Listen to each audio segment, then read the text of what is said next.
Si tout a une cause, alors qui a créé Dieu? Voilà une des questions existentielles intrigantes et fascinantes qui titillent la curiosité de bien des gens. Eh bien, très chère étincelle divine, si vous faites partie de ces personnes, je vais vous demander de vous mettre dans un endroit tranquille où vous ne serez guère dérangé. Car dans les minutes subséquentes, je vais vous révéler qui a créé Dieu.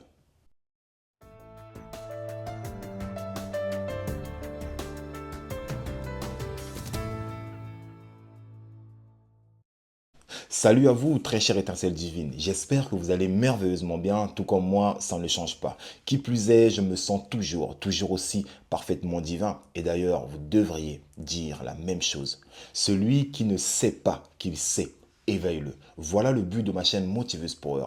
Éveillez vos consciences en vous poussant sans cesse à la réflexion afin que chacun puisse tendre vers sa propre sagesse. D'où le slogan sagesse intérieure. Alors, avant de vous parler de qui a créé Dieu, il est important de définir Dieu, ou du moins d'essayer de le faire. Le mot Dieu vient du latin Deus, qui lui est issu de la racine indo-européenne Dei, ce qui signifie briller. Donc Dieu veut littéralement dire la lumière du ciel ou la lumière du jour. Dieu veut aussi dire le soleil qui est la lumière du jour. Mais comme vous le savez, quand on parle de Dieu, on ne fait pas allusion au soleil. Le Dieu dont on fait allusion ici va au-delà de la conception ou de la définition étymologique. Chacun de nous a compris et conçu Dieu à sa façon. Chacun de nous a sa propre façon de définir Dieu. Pour d'aucuns, Dieu, c'est l'être suprême, le créateur, le principe de vie.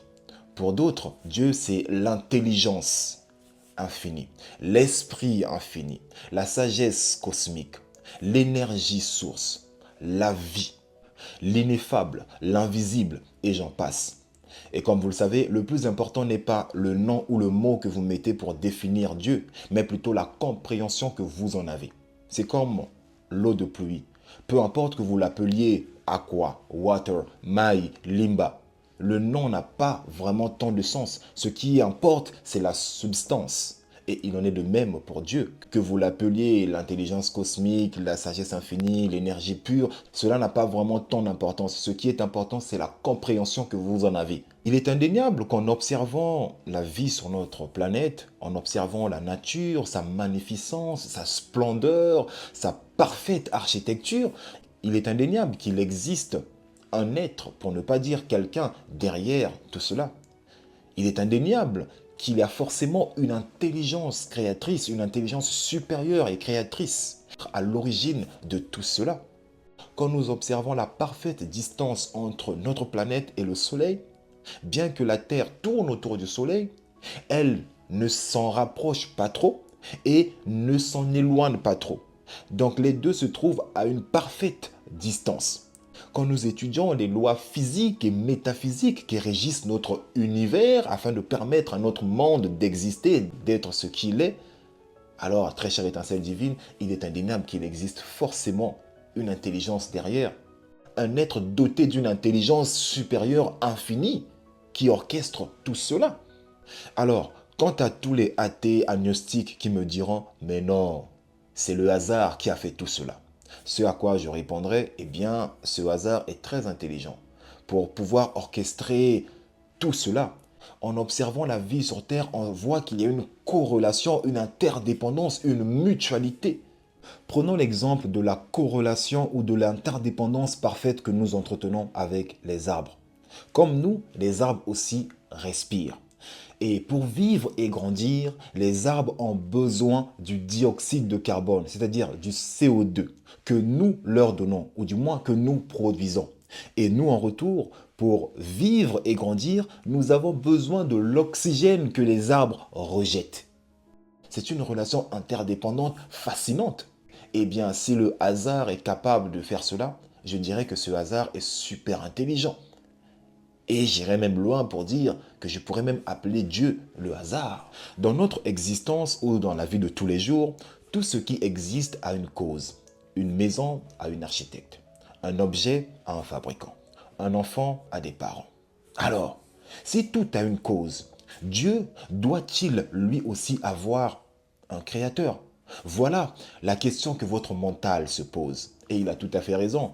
Parce que de par sa nature curieuse, le mental veut comprendre, il veut savoir, mais si tout a une cause, Dieu doit forcément avoir un créateur. Il doit forcément avoir quelqu'un qui a créé Dieu, ou un esprit, ou un être qui a créé Dieu. Alors quelle est la cause?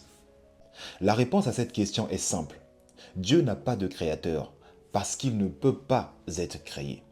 Je sais, cela peut sembler absurde pour vous. Vous vous dites, mais non, comment ça? Dieu ne peut pas être créé. Non, il doit forcément y avoir quelqu'un derrière. Il doit forcément avoir été créé par quelque chose. C'est pas possible que quelque chose existe sans qu'elle soit créée. C'est pas possible.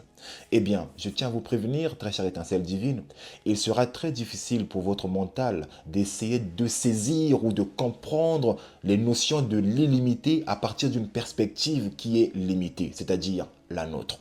Il faut comprendre le fait suivant. En vous posant la question qui a créé Dieu, parce que vous voulez absolument avoir une réponse, il faut savoir que votre question est intrinsèquement influencée par votre point de vue dans votre existence actuelle. C'est-à-dire, le domaine du relatif dans lequel nous sommes est soumis par la causalité. Toute chose a une cause. Et vu que vous partez de ce principe, de ce point de vue, vous êtes convaincu que vu que toute chose a une cause, Dieu doit forcément avoir lui aussi une cause ou un créateur. Il faut comprendre que poser la question qui a créé Dieu suppose que tout ce qui existe doit avoir une cause. Eh bien, ce principe s'applique dans notre univers, c'est-à-dire aux objets, à la matière et au temps.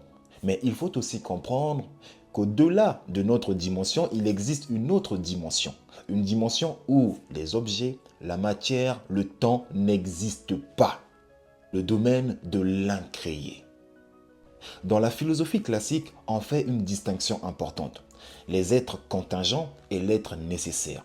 Les êtres contingents, c'est tout ce qui aurait pu ne pas exister, comme par exemple les planètes, la flore, la faune, vous et moi.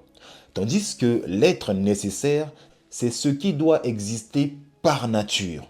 Et dans cette vision, Dieu est défini comme l'être nécessaire, c'est-à-dire celui qui n'a pas été créé et ne peut pas être créé.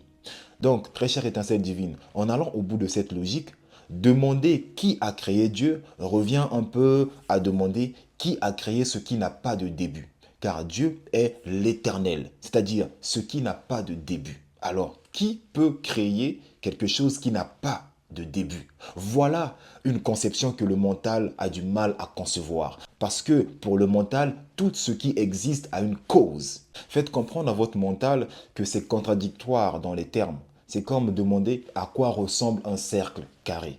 D'après les religions abrahamiques, c'est-à-dire l'islam, le christianisme, le judaïsme, Dieu ne commence pas. Il n'entre pas dans le temps. Il précède celui-ci, car le temps lui-même serait une conséquence de sa création.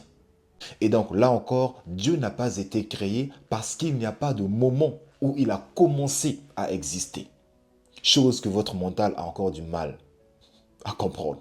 Et la science dans tout ça? Eh bien, la science ne parle pas de Dieu, mais plutôt de l'univers, c'est-à-dire de ce que l'on peut observer, mesurer, tester. La science est en mesure de nous expliquer ce qui se passe après le Big Bang. Elle est même en mesure de nous apporter des modèles sur ce qui se serait passé au tout début. Mais répondre à la question qui a créé Dieu, c'est une question qui dépasse le domaine de la science. Car la science et la spiritualité ne sont pas dans les mêmes règles. Alors, que pensent nos amis les athées et les agnostiques quant à cette question? Eux, ils pensent que la question qui a créé Dieu montre que l'idée de Dieu n'est pas nécessaire pour expliquer le monde, ou que l'univers est éternel ou auto-existant. Ou encore, la question n'a pas de sens, car Dieu n'est pas un concept utile pour expliquer l'origine. En gros, ce n'est pas Dieu qu'il faut essayer d'expliquer, mais plutôt l'univers lui-même. Pour conclure, alors, qui a créé Dieu? Eh bien, dans la majorité des traditions religieuses, philosophiques et même dans la spiritualité, la réponse est personne. Car Dieu est l'être éternel. C'est l'incréé, la cause première. Pour d'autres, Cela n'a pas de sens. Cette réponse n'est pas assez suffisante car pour eux, l'univers n'a pas besoin d'un créateur. Au final, chacun se fait sa propre opinion. Et vous, très chère étincelle divine, qu'en pensez-vous? Pensez-vous que Dieu a un créateur ou que la question n'a pas du tout de sens? Donnez-moi vos réponses dans les commentaires.